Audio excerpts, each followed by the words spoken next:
In open water, the manta ray is almost untouchable. Not because it is fast in the way a predator is fast, and not because it carries weapons. Its power comes from space, from distance, from the physics of movement stretched across enormous wings that turn the ocean itself into a supporting surface. A manta survives by never needing to fight. It glides, adjusts, senses, and leaves long before conflict sharpens into danger. Seen from above, a manta ray moving through clear water looks less like an animal and more like a principle made visible. Vast pectoral fins sweep slowly, lifting and propelling the body with astonishing efficiency. There is no wasted motion. Each stroke is measured, tuned to minimize drag and maximize lift. The body remains rigid where it must, flexible where it can afford to be. Water flows cleanly over its surface, feeding laminar currents that keep the animal suspended with minimal energy cost. This is not brute strength. This is engineering refined over millions of years. Mantas evolved in a world where open water was safety. Visibility meant early warning. Space meant options.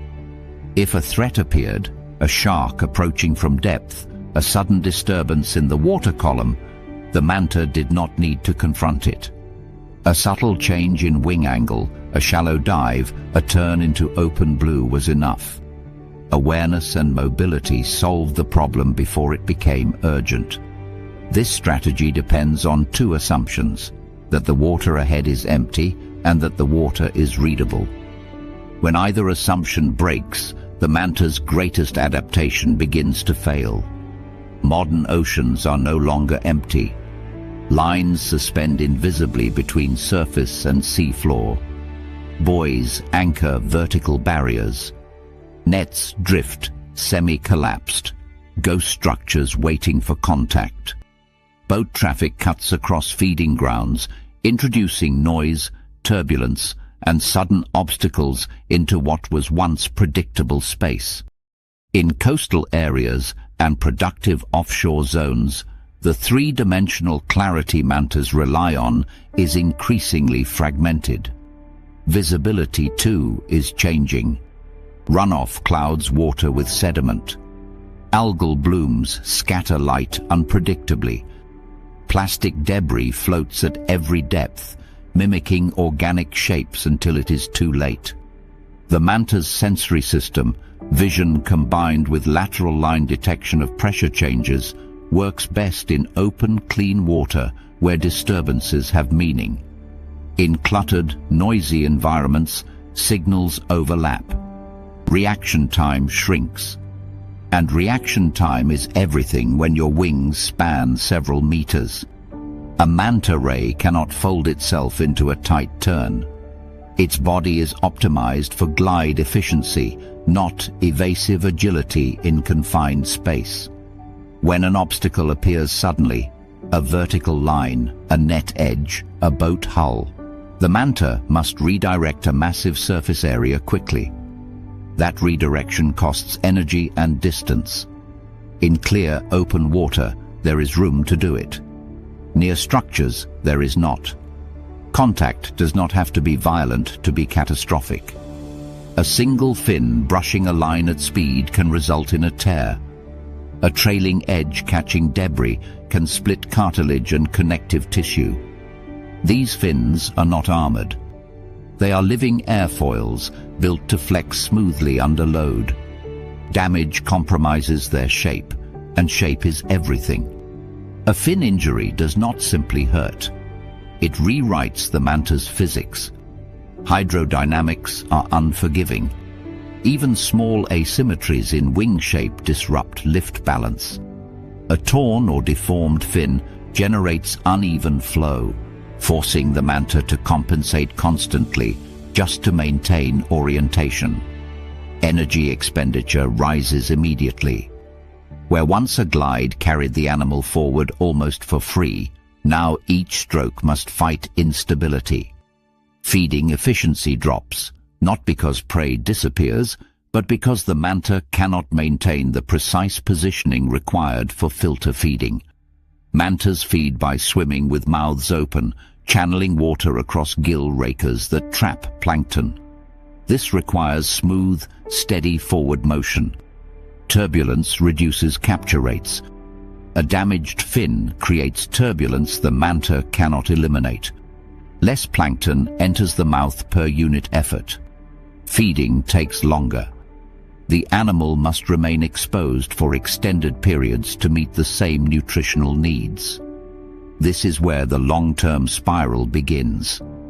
An injured manta does not starve immediately. At first, it simply works harder. It flaps more frequently. It spends more time feeding. Its vast wings, once symbols of efficiency, become energy sinks. Over weeks and months, the imbalance compounds. Fat reserves shrink. Muscle mass declines. Immune function weakens. Healing slows because tissue repair requires energy the animal can no longer spare. With reduced strength comes reduced awareness. A tired manta reacts more slowly. It cannot afford wide detours. It cannot climb or dive as efficiently to avoid hazards. The same environment that caused the injury now becomes more dangerous because the animal's margin for error has collapsed. Predators do not need to change their behavior. Sharks that would normally abandon a pursuit after a brief assessment may linger longer when a manta's movement looks off. Even if no attack occurs, the constant need to evade increases stress and energy loss. Risk accumulates not through a single dramatic event, but through a series of small disadvantages stacking over time. The cruel irony is that mantas are not reckless animals. They are cautious by nature, avoiding unnecessary conflict and relying on foresight rather than panic. In a natural system, this works. Calm awareness prevents overreaction and conserves energy. In a human-altered ocean, calm becomes vulnerability. Lines and debris do not signal intent. Boats do not broadcast predictable patterns. Hazards appear suddenly, and avoidance requires speed and maneuverability that the manta's design does not prioritize. Unlike animals that rely on bursts of power, mantas cannot simply accelerate away from trouble. Their strength lies in sustained, graceful motion through open water. Confinement strips that advantage instantly. A maze of vertical lines and floating debris turns the ocean into a net of partial barriers, each one increasing the chance of contact. What makes this especially devastating is the time scale. The ocean does not have to kill a manta today. It only needs to damage it once. A fin that never fully heals becomes a permanent tax. Every kilometer traveled costs more. Every feeding session yields less. Migration, which once linked productive feeding grounds across vast distances, becomes riskier or impossible. Reproductive success declines as energy is diverted from growth and reproduction into basic survival. From the outside, the manta may still look majestic. It still glides. It still moves with apparent calm. But the efficiency that made that movement sustainable is gone. The animal is living on borrowed time, not because of ongoing injury, but because the injury broke the system it depended on. Evolution built the manta ray for a world where open water meant freedom. Its wings assume space. They assume predictability. They assume that obstacles are rare enough to avoid entirely. Human structures violate all three assumptions simultaneously. This is not a failure of strength. It is a failure of compatibility. Large wings are not a problem in an empty sky or an open sea. They become liabilities when the environment fills with edges, lines, and blind spots. The very scale that once guaranteed efficiency now guarantees exposure. There is a tendency to think of death as an event. For mantas, it is often a process. Injury sets the direction. Energy imbalance sets the pace. The endpoint arrives quietly, far from the moment of impact. The final truth is not dramatic, but it is devastating. The ocean does not need to overwhelm a manta ray with force. It does not need to chase it or bite it or poison it. It only needs to damage the one thing the manta cannot replace: perfect movement through open water. Break the wings and the future collapses. In clear tropical water, the green sea turtle appears untouchable. It moves with unhurried knowing, flippers sweeping in slow, powerful arcs, shell cutting a clean silhouette against shafts of sunlight. Reef fish scatter gently at its passing. Sharks often do not bother. For more than 100 million years, this shape has worked. Broad carapace, reinforced plastron, a living shield that turned bites into glancing blows and jaws into wasted effort. Against teeth, the turtle is one of the ocean's great success stories. The shell is not just protection, it is identity. Every movement the turtle makes is shaped around it. The slow glide, the measured turns, the calm confidence, all of it assumes that the shell will solve the most dangerous problems before they escalate. When threatened by natural predators, this assumption is usually correct. A tiger shark may test, an orca may probe, but most encounters end without pursuit. The turtle's armor buys hesitation, and hesitation ends the chase. That evolutionary math worked because predators were alive, strategic, and selective. Teeth need leverage. Flesh must be exposed. Time and energy matter. The turtle's shell neutralizes all three. But the ocean has changed, and the threats moving through it no longer play by biological rules. Modern oceans are threaded with invisible geometry. Lines, nets, ropes, and cables drift, sink, and suspend themselves through the water column. They do not hunt. They do not decide. They simply exist, waiting for something shaped wrong enough to catch. The green sea turtle is shaped perfectly. The same broad, rigid shell that deflects bites presents edges, ridges, and curvature that snag synthetic materials with ruthless efficiency. A loop slips over a flipper. A line slides beneath the shell rim. A net presses close and tightens with movement. Unlike a fish, the turtle cannot compress its body. Unlike a mammal, it cannot chew its way free. Unlike many animals, it cannot abandon part of itself to escape. The shell does not bend. The trap does not break. Once entangled, the turtle faces a problem its entire evolutionary history has not prepared it for. There is no countermeasure. The turtle cannot drop the hazard. It must drag it. Dragging changes everything. Water resistance increases immediately. Each flipper stroke must now overcome not only the turtle's mass, but the drag of whatever is attached, sometimes dozens of meters of line or net. The turtle's normally efficient swimming becomes costly. Oxygen consumption rises. Heart rate increases. Dive times shorten. What was once a relaxed glide becomes labor. This is where the countdown begins. Green sea turtles are air breathers. Every dive is a calculation between effort and oxygen. Under calm conditions, a turtle can stay submerged for long periods, slowing its heart rate and conserving oxygen. But entanglement destroys that balance. Struggling muscles demand oxygen faster than the turtle can supply it. Attempts to surface may be blocked by tension in the line. Even when the surface is reachable, the effort required to break free after breathing increases with every failed attempt.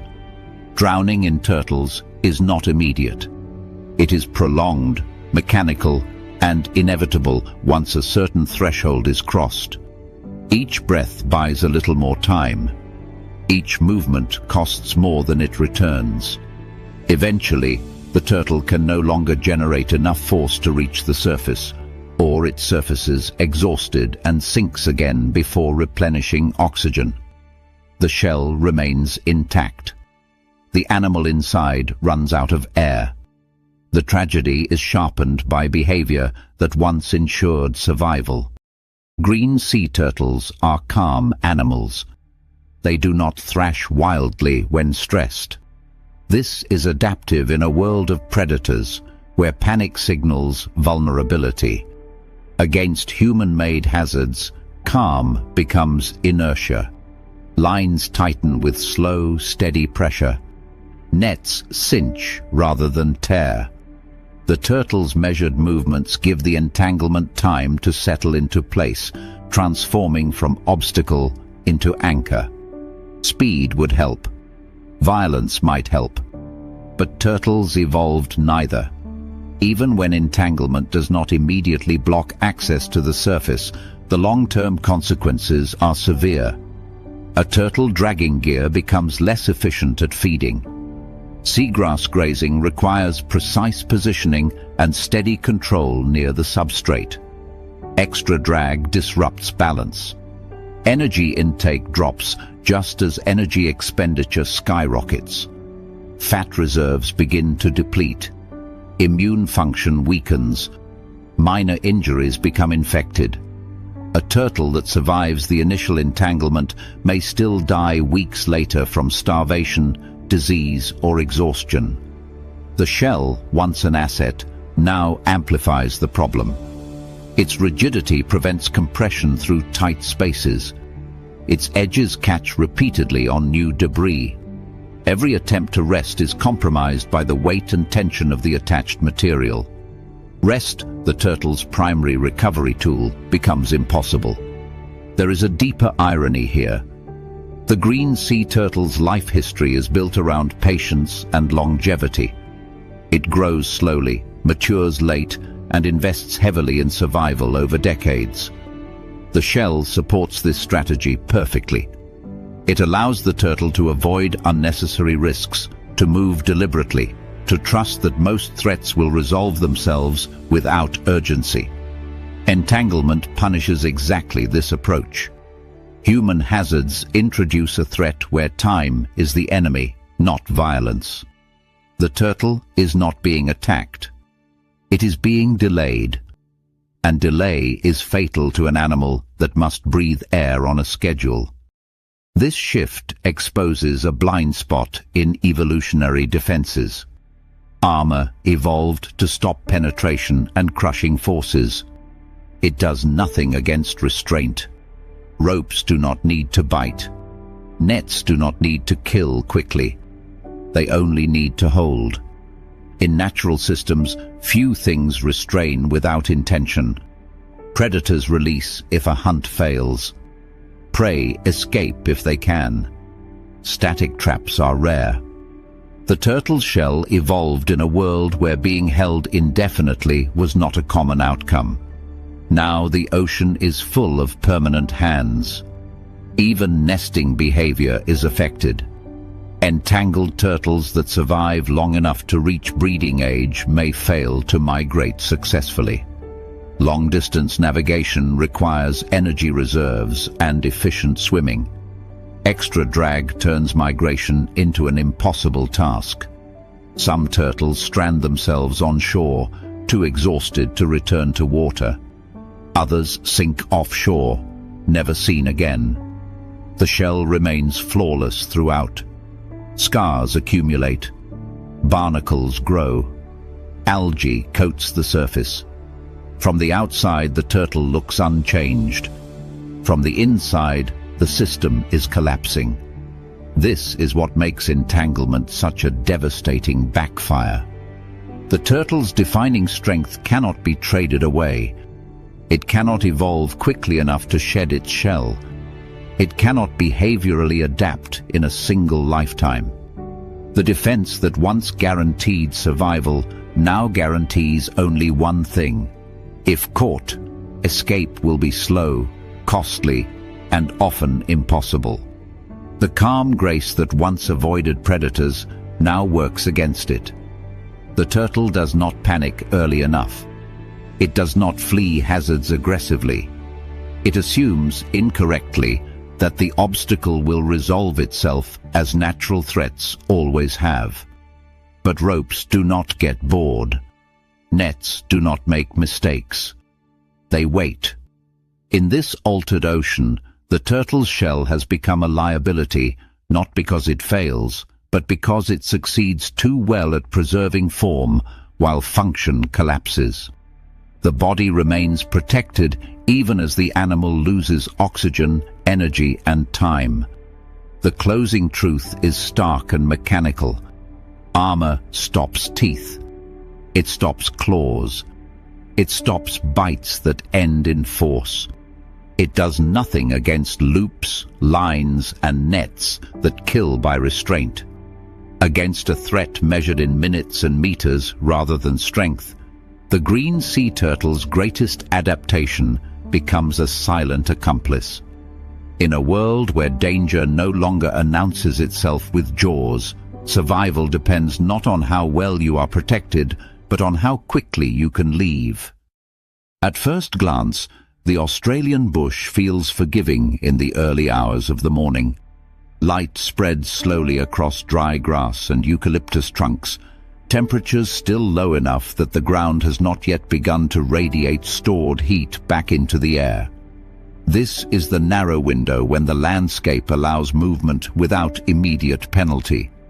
For a wombat, this window defines almost everything. Outside of it, the environment becomes hostile not through violence, but through time. A wombat emerges from its burrow with the unhurried confidence of an animal that rarely needs to rush. Its body is low and dense, legs short and powerful, shoulders and hips wrapped in thick muscle. The fur is coarse, the skin beneath it unusually tough, reinforced by a skeleton built to absorb force. Evolution shaped the wombat for pressure, from predators at the burrow entrance, from cave-ins, from physical confrontation underground. It is not streamlined. It is fortified. In its natural context, this design works exceptionally well. Wombats are engineers of safety. Their burrows plunge deep into soil and clay, creating stable microclimates that remain cool in summer and warm in winter. Underground, time slows. Temperature fluctuations flatten. Predators are excluded not by speed, but by geometry. A wombat can block a tunnel with its body, presenting a wall of muscle and bone that few attackers can penetrate. The reinforced rear, often described as armor-like, protects vital organs while the wombat braces against the burrow walls. Below ground, the wombat is not slow. It is immovable. This lifestyle shapes everything about its physiology. Wombats do not need to sprint long distances.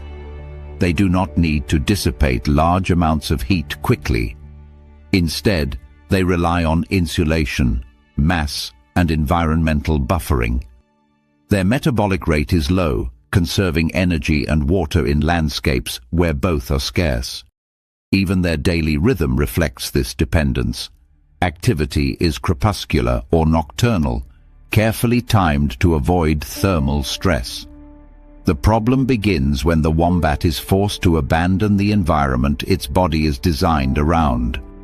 Above ground, the same traits that provide protection underground become constraints. Thick skin and dense fur slow heat exchange. A compact body retains warmth efficiently, which is an advantage in cool burrows, but a liability in open heat. Wombats do not sweat. They rely on behavioral thermoregulation, seeking shade, retreating underground, limiting activity. When these options are available, the system holds. When they are not, the margin collapses quickly. Heat does not announce itself with immediate danger. It accumulates. A wombat moving across open ground under a rising sun may appear calm, even indifferent, but internally the balance is shifting. Muscles generate heat with every step. Blood flow increases to manage exertion, but without effective cooling mechanisms, body temperature climbs. The animal cannot simply accelerate and finish the task quickly. Its gait is efficient but not fast, and sustained running is not an option. What looks like stoicism is often constraint. This becomes critical during habitat disturbance. Fires, floods, land clearing, and burrow collapse remove the wombat's primary defense: access to the underground. Smoke fills tunnels, driving animals to the surface. Heavy rain can flood burrow systems or cause cave-ins that trap individuals outside. Human development may destroy or block entrances entirely. In these moments, the wombat is forced into a role it is not built for: extended surface movement under stress. Predators understand this vulnerability instinctively. Dingoes, for example, do not need to outrun a wombat in a straight chase. They only need to keep it above ground long enough. Each minute away from shelter compounds fatigue and heat load. The wombat's armor protects against bites and impacts, but it does nothing to solve the problem of time. The longer the exposure, the worse the imbalance becomes. Even without predators, the environment itself becomes the threat. Heat exhaustion in wombats is not dramatic. There is no sudden collapse, no visible injury. Instead, coordination degrades. Reaction times slow. Decision-making narrows. An animal that normally navigates terrain methodically begins to make small errors, choosing suboptimal paths, failing to find shade, hesitating at obstacles. These are not flaws in intelligence, but predictable outcomes of physiological stress in a body not designed for rapid heat dumping. The irony is brutal. The wombat's armor increases survival across most of its evolutionary history. It resists predation, protects against burrow collapse, and allows the animal to dominate a niche where speed is unnecessary. But armor comes with mass, and mass comes with inertia. When the environment suddenly demands mobility, long-distance movement, rapid escape, or sustained activity, the same protection becomes a trap. This dependency on burrow safety is not weakness, it is specialization. The wombat evolved under conditions where burrows were reliable and threats were local. Time underground solved problems that other animals had to solve with speed or vigilance. But specialization narrows flexibility. When the burrow fails, the wombat is stripped of its primary advantage, left with a body optimized for a world that no longer exists in that moment. Climate change intensifies this mismatch. Heat waves extend beyond historical norms, shrinking the safe hours for surface activity. Fires burn hotter and longer, destroying burrow networks across entire landscapes. Flooding events saturate soils, collapsing tunnels and forcing animals into exposed terrain. Each of these pressures converts the wombat's strength into a liability, not through direct attack, but through delayed consequences. There is a tendency to interpret armored animals as resilient in all contexts. The wombat challenges this assumption. Resilience is not universal. It is conditional. Thick skin does not help when overheating reduces coordination. Strong bones do not shorten recovery time from thermal stress. A low metabolic rate conserves energy, but it also limits peak output when escape requires sustained exertion. From an evolutionary standpoint, this is not a flaw in design. It is the cost of optimization. Natural selection does not prepare animals for every scenario. It prepares them for the most common ones. For most of the wombat's existence, burrow access has been reliable enough that the trade-off seen above ground was acceptable. Survival was determined by who could hold ground, not who could flee fastest. The danger arises when rare scenarios become frequent. When burrow compromise shifts from occasional to routine, the balance breaks. The wombat's defenses still work until they are no longer relevant. Armor protects against force, but it cannot protect against delay. It cannot buy time when time itself is the enemy. Seen in this light, the wombat's story is not one of failure, but of limits. Its body is a solution to a specific set of problems, exquisitely tuned and brutally honest in its constraints. When the environment aligns with those assumptions, the wombat is almost invulnerable. When it does not, the animal is left exposed in ways that are easy to underestimate. In the end, the wombat teaches a simple but unforgiving lesson about survival mechanics. Protection is not the same as adaptability. Armor can stop teeth and claws, but it cannot outrun heat, fire, or flooding.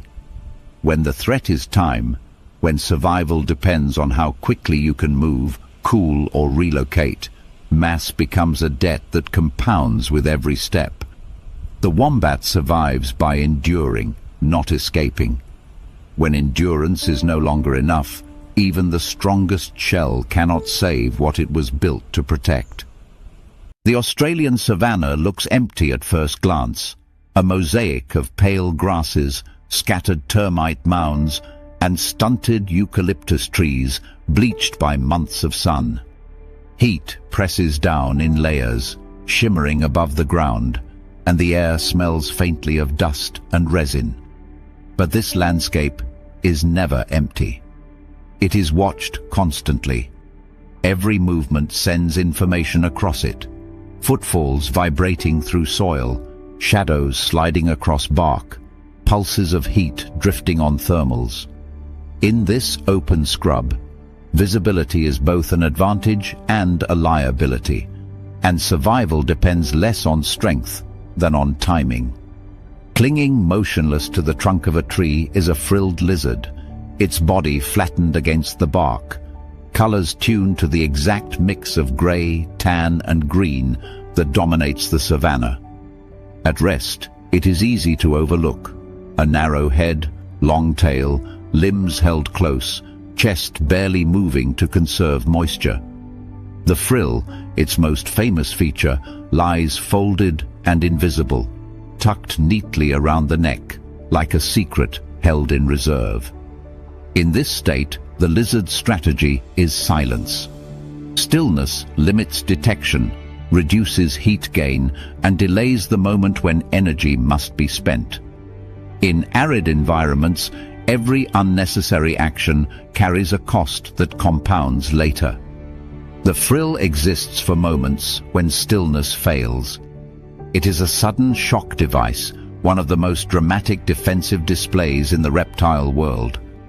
When a threat closes in, often a bird of prey, a monitor lizard, or a mammalian predator, the transformation is instantaneous.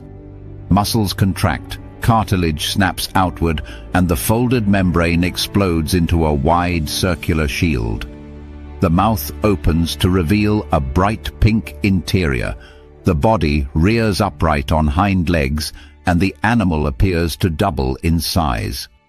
It is a visual ambush, designed to overwhelm the predator's decision-making window. For an uncertain hunter, that fraction of a second is everything. This tactic works not because the frilled lizard is dangerous, but because many predators are cautious. In the wild, hesitation is adaptive.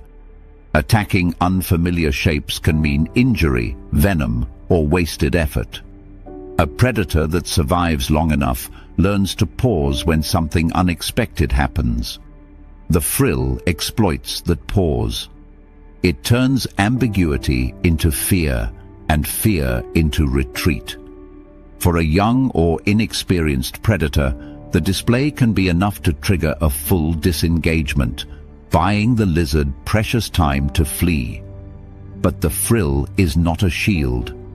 It blocks nothing. It absorbs no force. It is not armor. Its power exists entirely in perception, and perception is fragile. The moment a predator recognizes the display as harmless, or worse, uses it as information, the advantage collapses. In dense forest, a sudden expansion might vanish behind foliage. In open scrub, it does the opposite. The frill is high contrast, circular, and often edged with brighter pigments. Against the muted palette of the savanna, it reads like a signal flare. A predator that was tracking movement at close range is suddenly joined by others watching from afar.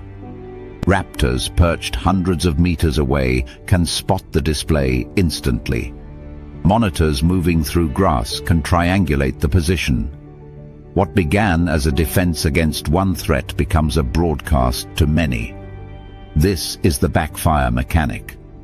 The frill does not simply say, "Go away." It says, "Here I am." In a landscape defined by long sightlines, that message travels farther than the lizard can run. The escape that follows is equally revealing. Frilled lizards flee bipedally, sprinting upright on their hind legs with tails held high for balance. It looks theatrical, almost comical, but it is an efficient burst strategy that lifts the body away from hot ground and maximizes stride length. Yet even this movement has limits. The initial sprint is fast, but it cannot be sustained for long. Heat builds rapidly in muscle tissue. Water is lost through respiration. The lizard's small body heats quickly, and unlike mammals, it cannot sweat to shed excess warmth. Every second spent displaying and running pushes it closer to physiological thresholds. This is where timing becomes critical. If the frill is deployed too early, when the predator is still distant or undecided, the lizard pays the cost without securing the benefit. The energy expenditure is real regardless of outcome. Muscles burn fuel, heart rate spikes, and evaporative water loss accelerates. In a hot environment, that translates directly into heat debt, a deficit that must be repaid with rest in shade, time not spent feeding, and increased vulnerability during recovery. Predators, meanwhile, are not static participants in this exchange. In regions where frilled lizards are common, experienced hunters learn. A bird that has seen dozens of displays begins to ignore the shock. A monitor lizard understands that the frill means prey is already committed to flight and may use the moment of expansion to close distance rather than retreat. In these encounters, the frill no longer creates hesitation. It creates predictability. Once that happens, the defense becomes a liability. The display locks the lizard into a narrow behavioral pathway: flare, rear, run. There is no escalation beyond this point. If the predator continues, the lizard has no secondary weapon, no venom, no powerful bite. It must rely entirely on speed and terrain. In open scrub where cover is sparse and temperatures are high, those resources are finite. Heat amplifies every mistake. A lizard that has already spent energy on a display has less margin for error during the chase. Reaction times slow as body temperature rises. Muscles fatigue faster. Recovery between bursts lengthens. If escape requires climbing, grip strength may be compromised. A defense meant to end the encounter quickly instead stretches it into a prolonged pursuit, one the lizard is not built to win. This dynamic reveals a deeper truth about anti-predator adaptations. They are tuned to specific conditions, not universal solutions. The frill evolved in environments where predators were cautious, encounters were brief, and cover was available. Change any of those variables: predator experience, habitat openness, ambient temperature, and the cost-benefit balance shifts. What was once a high-reward gamble becomes a dangerous habit. There is also a social dimension rarely visible to casual observers. Displays draw attention not only from predators but from competitors. In peak heat, multiple frilled lizards may be forced into the same limited shade zones. A lizard that has exhausted itself through repeated false alarms is more likely to lose access to these refuges, compounding dehydration risk. In this way, a single defensive choice ripples outward, influencing interactions far beyond the immediate threat. From an evolutionary perspective, this is not failure. It is trade-off. Natural selection does not design perfect defenses. It shapes compromises that work often enough to persist. The frill survives because, on average, it still saves more lives than it costs. But its effectiveness is conditional, and those conditions are tightening as environments change. Rising temperatures increase baseline heat stress. Habitat fragmentation creates more open spaces. Predators exposed repeatedly to human-altered landscapes adapt faster, learning to ignore bluffs and focus on efficiency. Seen through this lens, the frilled lizard is not a symbol of intimidation, but of risk management. Every display is a calculated gamble made under pressure with incomplete information. Sometimes it wins instantly. Sometimes it draws the wrong eyes. The lizard does not know which outcome it will get until it commits. In the end, the frill is not protection. It is a question posed to the predator. Are you scared enough to stop? When the answer is yes, the lizard survives without a chase. When the answer is no, the cost of asking may be fatal. In the Australian scrub, where heat, distance and visibility conspire against hesitation, the margin between those outcomes is razor thin. The frill remains spectacular, but spectacle alone is never safety. Midday heat settles heavily over the Australian bush, pressing scent and sound into stillness. The air vibrates faintly with cicadas, and the ground radiates stored warmth upward in invisible waves. Fallen logs lie half buried in dust, their bark split and curling, sheltering insects, small mammals, and the occasional reptile seeking shade. This is a landscape built for endurance rather than speed, where survival favors animals that can tolerate heat, hold ground, and exploit patience as a weapon. Few embody this strategy more completely than the goanna. A large monitor lizard emerges slowly from behind a log, its body thick and muscular, claws digging into soil with deliberate precision. Its head lifts high, tongue flicking in and out to sample the chemical map of the air. This is not an animal evolved to flee at the first sign of danger. Goannas are apex opportunists, egg thieves, scavengers, predators capable of overpowering animals nearly their own size. Their confidence is earned through experience. Size alone deters many threats, and when combined with a powerful bite, sharp claws, and an imposing posture, it often ends confrontations before they begin. Unlike smaller lizards that default to escape, goannas frequently hold their ground. When approached, they rise slightly on their limbs, inflate the body, and orient themselves toward the perceived threat.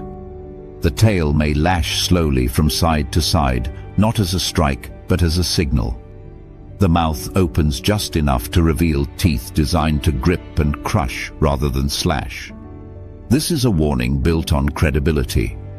A bite from a large monitor can cause deep tissue damage and infection, and most predators understand that injury is a poor trade. In open terrain with clear escape routes, this strategy works. The goanna can threaten, assess, and still retreat if the encounter escalates. But confidence carries risk, especially in environments cluttered with obstacles. The Australian bush is full of traps disguised as shelter, rock piles, fallen timber, fence lines, human debris. These structures compress space and limit options, and for an animal that relies on body orientation and distance management, they can quietly transform a strong defense into a dead end. The mechanics of goanna movement reveal why. Despite their size, monitors are capable of impressive sprint bursts. Their limbs are powerful, and their tails act as counterbalances during rapid acceleration. But this speed is directional and expensive. Turning sharply requires space, and each pivot costs momentum. Unlike smaller lizards that can dart and zigzag, a goanna's turning radius is wide. Its mass works against it when maneuverability becomes more important than intimidation. When a goanna commits to a threat display, it often aligns its body squarely toward the threat. This posture maximizes apparent size and keeps the jaws oriented forward, but it also locks the animal into a frontal stance. Distance shrinks while options disappear. If the space behind the goanna is blocked by a log, a rock wall, or a fence, the animal has already spent critical time and energy choosing confrontation over retreat. The decision itself narrows the remaining outcomes. Predators do not need to overpower a goanna outright. They only need one moment of hesitation. A dingo circling at range, a large bird watching from above, or even another monitor competing for territory can exploit the pause created by overcommitment. While the goanna assesses whether intimidation is working, the predator is already solving a different problem: how to cut off the exit. Heat compounds the danger. Large reptiles regulate their body temperature through behavior rather than internal mechanisms. Standing tall, inflating the body, and engaging muscles all increase heat production. In cooler conditions, this may be manageable. Under a midday sun, it becomes a liability. The longer a goanna holds a threat posture, the more heat it accumulates. When it finally decides to run, its sprint must overcome both fatigue and rising body temperature, reducing the distance it can cover before needing to stop. This is where confidence turns into overcommitment. The goanna's defense assumes that the predator will disengage quickly.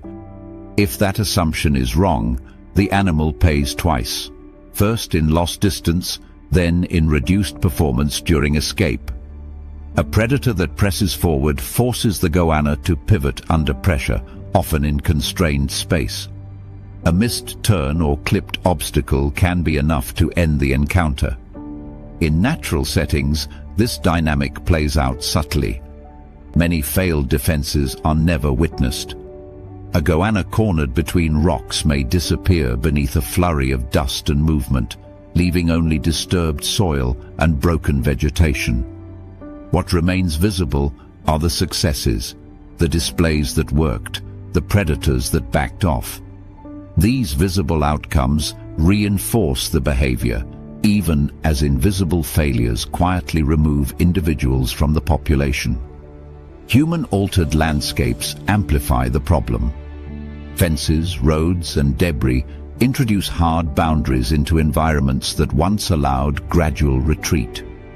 A goanna defending a carcass near a fence line may hold ground too long, assuming escape remains possible, only to find itself funneled into a narrow corridor. Vehicles, dogs and people become unpredictable pressures layered onto an already risky decision-making process. The irony is that the goanna's confidence is adaptive most of the time. Without it, the species could not dominate its niche. Intimidation allows access to resources without constant fighting. It conserves energy by ending conflicts early. It deters animals that would otherwise harass or steal food. But like all strategies, it is context-dependent. Remove the exit, and the same confidence becomes inertia. From an evolutionary perspective, this balance is delicate. Selection favors individuals that can judge when to stand and when to flee. But judgment is imperfect. Environments change faster than instincts. A behavior shaped in open woodland does not automatically adapt to fenced paddocks or rocky embankments. The result is a growing mismatch between confidence and consequence. The goanna's sensory world adds another layer. Monitor lizards rely heavily on chemical cues, using their tongues to read trails left minutes or hours earlier. This gives them remarkable tracking ability, but it also biases attention. A goanna focused on a scent trail or food source may underestimate immediate spatial constraints. When a threat appears suddenly, the animal reacts based on size and dominance rather than escape geometry. The calculation favors confrontation, even when the terrain no longer supports it. Predators exploit this. They do not rush blindly. They advance just enough to force a decision, then wait. Each second the goanna delays increases heat load and reduces sprint capacity. When the lizard finally turns, the predator only needs to close distance once. It does not need to win a prolonged fight. It needs the goanna to be wrong a single time. Seen this way, the goanna is not reckless. It is specialized. Its defense evolved to function in a world where intimidation usually worked and exits were available. When those conditions hold, the strategy is elegant and efficient. When they do not, the same traits become liabilities. The lesson is not that standing ground is a mistake, but that defenses are situational tools, not guarantees. For the goanna, confidence is powerful only when paired with space. Without an exit behind it, intimidation collapses into overcommitment. In the Australian bush, survival often hinges not on how fierce an animal looks, but on whether it left itself a way out before choosing to stand. In the Australian bush, danger does not always arrive with sound. Often it arrives as absence. No movement, no shadow, no signal that anything living occupies the branch in front of you. The vegetation appears inert, a lattice of twigs, leaves and dry stems shaped by wind and drought rather than muscle or intent. This illusion is often complete, even at close range, and it is exactly what the stick insect depends on. Its survival strategy is not escape, intimidation or armor. It is erasure. A stick insect exists by subtracting itself from the scene. Its body is elongated, segmented, matte and angular, mirroring the geometry of twigs and leaf stems down to subtle imperfections. Joints resemble nodes. Surface textures scatter light instead of reflecting it. Colors fall within a narrow range of browns, grays and muted greens calibrated to the dominant vegetation of its habitat. Even posture is adaptive. Legs align with branch angles, antennae hang like broken fibers, and the body tilts slightly to match the asymmetry of natural growth. Stillness completes the effect. Movement is the only real giveaway, and so movement is minimized to the edge of invisibility. In stable environments, this strategy is devastatingly effective. Birds scan for contrast, not for truth. Predators key into edges, motion, and pattern breaks. A stick insect offers none. It is not hiding behind the plant, it is impersonating it. Evolution has refined this deception over millions of years, favoring individuals whose bodies disappeared most completely into the background. The result is one of nature's most precise acts of mimicry. But mimicry is a contract with the environment, and that contract assumes stability. The first crack appears when the background changes faster than the insect can. Wind, for example, introduces a subtle but dangerous mismatch. Vegetation sways rhythmically, responding to gusts with coordinated motion. Leaves bend, branches oscillate, stems vibrate. The stick insect, following its core rule, remains still. In doing so, it violates the physics of the scene. To a predator's eye, especially a bird accustomed to reading motion patterns, the unmoving branch becomes suspicious precisely because it does not move. Stillness, once protective, becomes conspicuous. Fire scars deepen the problem. After a burn, the palette of the landscape shifts abruptly. Charred blacks, ashen grays, and exposed pale wood replace the layered browns and greens of living foliage. A stick insect evolved to match pre-fire vegetation may suddenly find itself outlined against a simplified background. Its textured body, once perfectly noisy and irregular, now stands out against smoother, stripped surfaces. The camouflage does not degrade gradually, it fails instantly. What was invisible becomes readable. Drought creates a slower but equally dangerous transformation. Leaves yellow, curl, and fall. Branch density decreases. Sunlight penetrates deeper into the canopy, flattening shadows and increasing contrast. The stick insect's coloration, tuned to healthy foliage, may no longer match the dominant tones. Against drought-browned vegetation, a green-bodied individual can appear almost luminous. Against pale, desiccated wood, darker morphs cast clear silhouettes. The insect has not changed. The world has. This is the fundamental backfire of perfect camouflage. It is perfect only under specific conditions. The closer the match, the less tolerance there is for deviation. Generalist coloration survives change poorly. Specialist invisibility collapses the moment the reference frame shifts. The danger intensifies when instinct intervenes. Stick insects are hardwired to freeze when threatened. This response evolved because, historically, it worked. Movement revealed them. Stillness erased them. But freezing is not a decision. It is a reflex, and reflexes do not evaluate context. When a stick insect has already been detected, freezing no longer removes it from attention. It locks the insect into a failing strategy. This is the stillness trap. Once spotted, immobility does not reset the encounter. It prolongs it. A bird that has visually resolved the insect does not forget it simply because it stops moving. Instead, the pause allows the predator to refine its approach, adjust angle, and strike with precision.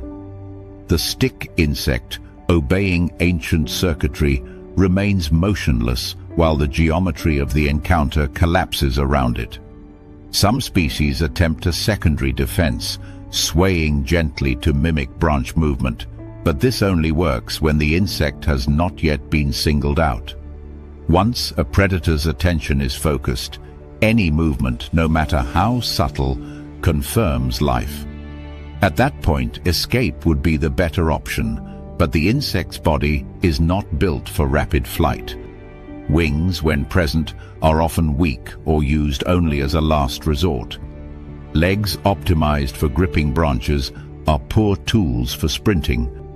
The window for escape is narrow, and freezing closes it. Predators learn this. Birds, in particular, are exceptional pattern learners. A juvenile bird may miss a stick insect entirely, fooled by the deception.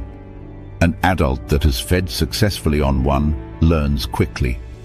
It remembers the proportions, the way that stick on that branch looks slightly wrong. Over time, camouflage stops being anonymous and becomes a category.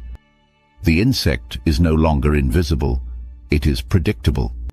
This learning effect creates localized pressure. In areas with high bird density or repeated exposure, stick insects experience increased predation despite unchanged appearance. Their disguise has been decoded.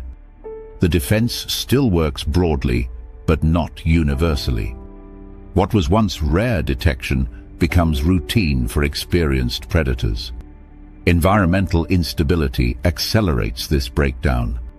Climate-driven changes introduce more frequent disturbances, fires, storms, prolonged droughts, that reshape vegetation structure faster than stick insect populations can adapt. Unlike animals that rely on speed or aggression, stick insects cannot compensate behaviorally. They cannot choose a different tactic. Their entire survival strategy is tied to visual harmony with their surroundings. Even their reproductive strategy reflects this dependence. Many stick insects lay eggs that resemble seeds, relying on ants to transport them underground, where they are protected from predators and fire. This works well in stable systems. But when soil temperatures rise or ant communities shift, egg survival declines. The invisibility strategy extends beyond the adult form. It permeates the life cycle, multiplying vulnerability when environmental assumptions fail. There is a quiet cruelty to this. The stick insect does not make mistakes. It executes its strategy flawlessly. It freezes. It aligns. It blends. And yet it dies, not because the strategy is poorly designed, but because the stage it performs on has changed. From an evolutionary perspective, this reveals a deeper truth about adaptation.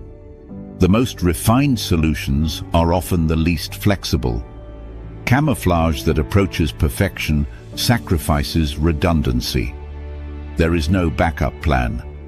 When invisibility fails, there is no intimidation display, no armor, no sprint. There is only exposure. The stick insect's world demands patience, not power. It survives by trusting that tomorrow will look like yesterday. When that trust is broken, by fire lines cutting through forests, by drought reshaping canopies, by predators learning faster, the insect pays the price immediately. In this sense, camouflage is not a shield, but a relationship. It works only as long as the environment holds its end of the bargain. Stability is the unseen partner in the defense. Remove it, and invisibility becomes liability. The closing truth is stark. Hiding is not about absence, it is about context. A stick insect does not disappear on its own, it is erased by its surroundings. When those surroundings shift, the erasure stops working. The insect is still there, fully exposed, frozen in a pose that once meant safety. In a changing world, the most dangerous moment for a master of disguise is not movement. It is standing perfectly still in the wrong place at the wrong time, trusting a background that no longer exists.